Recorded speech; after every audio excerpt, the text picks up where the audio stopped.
So now we'll move on to the defensive side of the ball. I'm running out of wind here, so we're going to have to start flying through these a little bit quicker. We're going to talk about the defensive line, and I did include the edge rusher rotation in this. So ultimately, Washington is going to be number one with an A.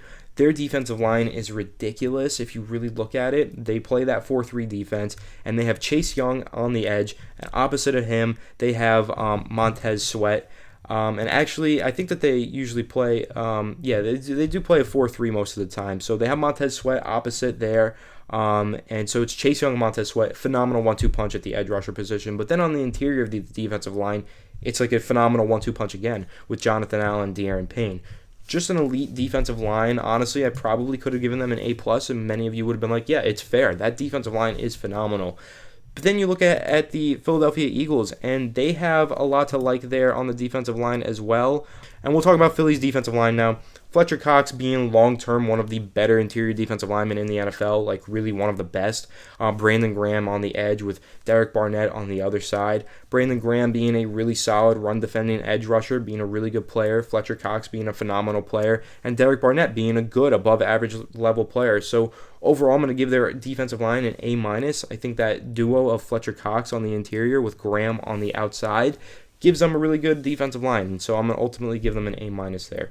Then we'll talk about the New York Giants, who I give a B. The reason that their grade is this low is because they did lose Dalvin Tomlinson, who was their nose tackle, and I do question who's going to start at nose tackle. Will it be Danny Shelton? Will it be B.J. Hill? I think B.J. Hill works better as a 3-tech, so it's going to be Danny Shelton, which means basically just average-level defensive tackle play, which is fine. But then, of course, you do have your 3-tech/4 eyes wherever they like to line up. Leonard Williams, Dexter Lawrence, phenomenal players, both borderline elite interior defensive linemen at this point. Lawrence is on his way up there. Leonard Williams is established as that. But on the edge, a lot of question marks. You've got the rookie Azeez Ojulari. I'm really high on him. Thought that was a steal in the second round. Definitely a first-round talent at edge rusher. I think he'll be good. I think he'll start, but I don't know if he's going to have instant high-level impact year one, but I think he'll be a pretty good player year one. And then Lorenzo Carter, the other edge. O'Shane Ximines, of course, working in there too. These are good edge rushers, but they're really kind of above average, nothing special. I think Lorenzo Carter does a lot of things in terms of being that little hybrid edge Sam linebacker, so I like him a lot. Defensive line is a B just because they're so strong on the interior, but there's a lot of question marks on the edge right there. Then we talk about the Dallas Cowboys. They do have a really good edge duo with DeMarcus Lawrence and Randy Gregory. DeMarcus Lawrence being one of the best edge rushers in the NFL when he's at his highest level, and Randy Gregory being a pretty solid, above average, actually really good edge rusher when he's playing at his best. But on the interior, man, Tristan Hill, Gallimore, it's just Neville Gallimore. Not good, and I don't know if it's going to get any better. I think their interior of their defensive line is really going to hold back their defensive line unit, which is why their grade is held back to a C, despite having really good edge rushers right there. So ultimately, I'm going to have them with the worst defensive line in the NFC East. A lot of good defensive lines in this NFC East, though, so definitely a position of strong suit for this division. Linebackers. I'm going to go with Dallas as a B+. They're going to be number one. I think that when LVE is healthy, Vander Esch, when Jalen Smith is healthy, I think those guys are really, really good. I think they're phenomenal linebackers when they're fully healthy. Problem is, they had such garbage playing around them. It made them look a lot worse this year. New defensive scheme wasn't very good. Everything around them was garbage. But you take those two players and you look at what they did before the Mike McCarthy era, those are really good linebackers in the NFL, and I think you put them on any other team, like either of those two players, you pluck them into a good, competent, coached, well-coached team with good defensive players around them, they're good linebackers. They just had a really bad year, and I think there was just so much BS around them that caused that. Then, of course, they add Micah Parsons, who I think was the best defensive player in the NFL draft. It pained me to see him go to Dallas. I think he's going to be an elite player defensively in the NFL long term. I really do. So I think they have the best linebacker group in the NFC East. I give them a B+. And then number two, I'm going to go with the New York Giants. Now, I think they might have the best linebacker in the NFC East with Blake Martinez, but everything behind him is really suspect, not good. Tay Crowder was their, weak side linebacker last year. Really wasn't good against the run. Athletic, good player, I think, can definitely have a good impact for the Giants this year if he continues to develop. He exceeded all expectations as, a rookie, the final pick in the NFL draft. Had a really good season. just not exactly what you want as your number 2 linebacker. Neither is Reggie Ragland. So they kind of have depth there, but none of it's really good. I don't know. I just think C+ is what I'm going to give them because they have the best linebacker, but everything behind him is a huge question mark. And then I'm going to go C- with both Philadelphia and Washington. Washington 3, Philadelphia 4. Washington, I don't like Holcomb. I don't like Bostic. I like Jamin Davis. They drafted him in the first round. Didn't think he was a good pick for the first round. Thought it was a bit of a reach, but I like him. I think he's going to be a good player, at least above average or an average rookie linebacker, for whatever that is. So ultimately, I think that's what he'll be, and those other guys will probably be average to below, and ultimately you'll have a C- group. And I think the same thing with the Philadelphia Eagles. You look at their linebacking group, and you have a guy like TJ Edwards, who is above average, we'll call him that, and you have Alex Singleton, who's below average, and then you have Eric Wilson, who is also below average. So it's like you've got something that's slightly above average, but everything else is below average. So it's kind of the same thing as Washington, which is why ultimately they have the same grade as Washington, which is a C-. And now we'll move on into the secondary. We'll talk about the cornerbacks of this division. I'm going to go ahead and say that I think that the Giants have the best cornerbacks in the NFL. Number one, they have the best cornerbacks in the NFC East. They have one of the best cornerbacks in the NFL, James the Blanket Bradbury. He is elite. He was elite this past season. Phenomenal player. And he gives the Giants an edge going up against really good wide receivers like the ones that the Dallas Cowboys have, like the ones that the Washington football team has. James Bradbury has the ability to shut those guys down. In fact, he did shut down Amari Cooper. I'm pretty sure his 2 lowest receiving yardage outings this past season were against James Bradbury and the Giants. So I think they're phenomenal there with James Bradbury, and number 2 corner was a huge question mark for them that they went out and they answered that question. They got Adoree Jackson. If he's healthy, you have an elite duo at cornerback if Adoree Jackson is healthy. You have one of the best 1-2 punches at CB. And then in the slot, I think, they drafted Aaron Robinson in the 3rd round. Really good player. Can see him turning into a really solid player throughout his career. And I also really like Darnay Holmes, who I think is really good. So now they have some good depth at corner. Isaac Yiadom is a backup, which I think is good for them. He's a good backup. But they also have Adoree Jackson, who can be a high-level starter, who with James Bradbury, who is a high-level starter, and with Aaron Robinson, who has really high potential, and so does Darnay Holmes. So I really love what the Giants did at cornerback here. Of course, it's going to be the question, will Adoree Jackson be healthy? If he is, this can be an A+ cornerback group. It could be a B+ at the minimum, in my opinion, though, just because you have James Bradbury being as good as he is, and you have all that depth in the slot. But I'm also going to go ahead and look at Washington and say they have a really nice 1-2 punch as well at corner with William Jackson III and Kendall Fuller. Kendall Fuller is a really good player. He has been throughout his entire career, and William Jackson is also a pretty good perimeter cornerback, boundary cornerback. So those two, that 1-2 punch, I think is really good. And then in the slot, though, they do have some questions. Jimmy Moreland is their projected starter in the slot right now.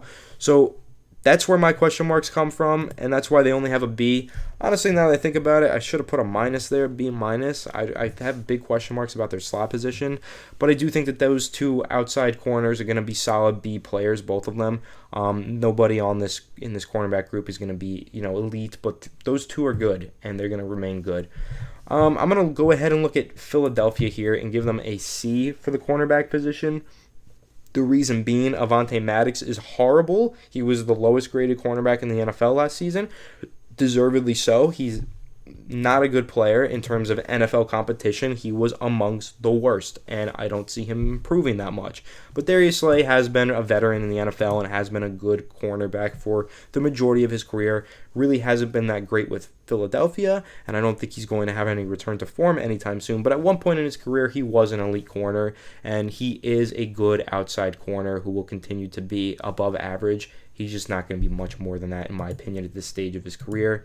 Then, of course, Kayvon Wallace, they have projected in the slot here. I don't know if that's completely accurate because he is a safety, but I don't think that they have a whole lot to like out of the slot either. Darius Slay, Avonte Maddox. I'm not seeing a whole lot here on this depth chart that's making me excited at the cornerback position. But I do think, you look at Darius Slay, he'll give you quality corner play. So ultimately, I'm just going to give them a C and call it a day. Probably could have been a little more harsh if I wanted to be. But I was definitely harsh with the Dallas Cowboys. I'm going to give them a D. They do not have a good secondary at all. Trayvon Diggs showed some nice stuff as their cornerback that they drafted last year, but ultimately they were shredded all over the place.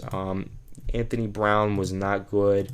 Jordan Lewis was not good either this past year. Their secondary was horrible.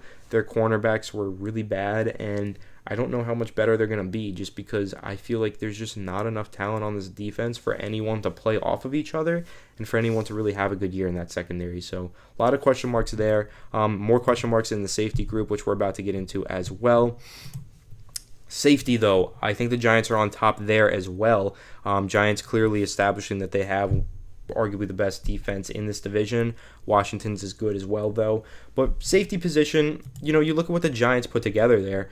A trio, a three-headed monster, really. They've got Jabril Peppers, who's a phenomenal box safety. You've got Logan Ryan. Long-term throughout his career, he's been a slot corner. Learning that free safety position, looked really good there. He was a really good safety this past season, probably one of the better free safeties in the NFL. And then, of course, you still have Xavier McKinney in the fold, drafted in the second round last year, first-round talent last year, who barely saw the field because he was injured for the majority of the season. But when he did see the field at the end of the year, he was really good. He put up a 70 PFF grade, which was higher than any rookie safety. He just couldn't qualify because he didn't have enough snaps. But he was really, really good when he was on the field towards the end of the year. And I do think that long term, he's going to be a phenomenal player.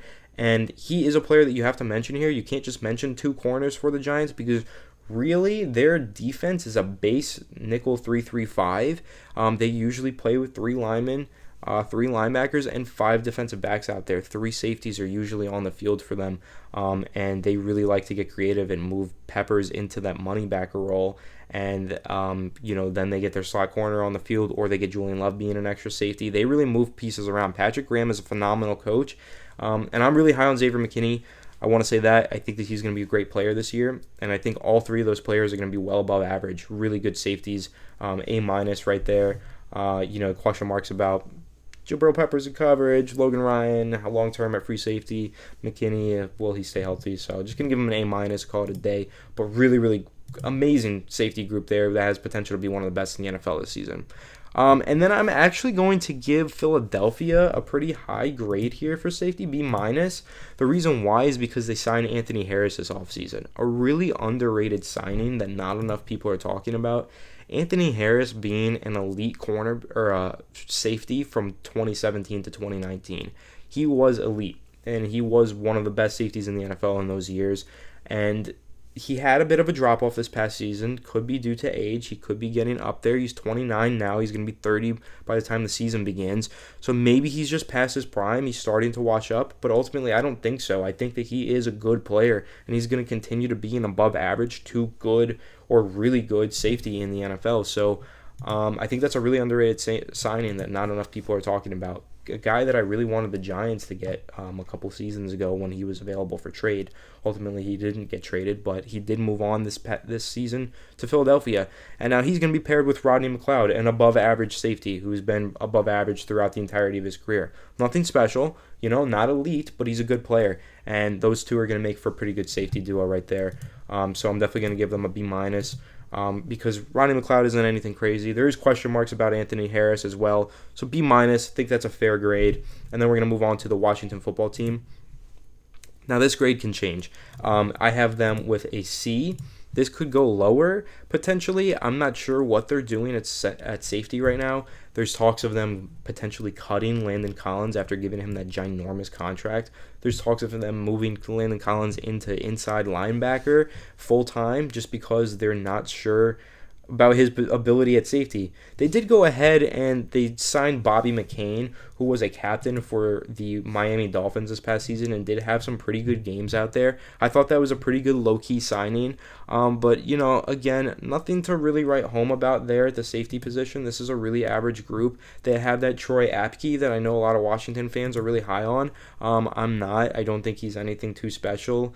Ultimately, I'm just going to give them a C, say they got an average safety group, and call it a day. And then we're going to go ahead and look at Dallas, who once again struggling in the secondary. Damontae Kazee, Keanu Neal, and Donovan Wilson rather, as their safeties.